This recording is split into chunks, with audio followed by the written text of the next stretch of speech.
Mm. Jamen vi gør det, at vi hele tiden tager imod den hjælp, vi kan få, og hele tiden prøver på at justere hen ad vejen, hvor vi kan få mere hjælp, hvor vi kan opgradere, og hvornår vi skal,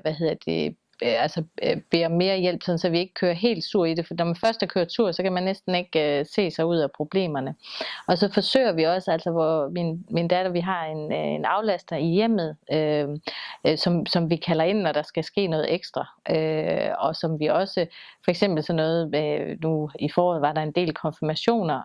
at så er hun så sammen, og det er ikke fordi min datter, hun elsker at være sammen med mange folk, men det er jo fordi det er svært med mig og de andre børn, og en buffet, hvor hun går op i og tager lidt af og sådan noget, det bliver meget stressende for mig.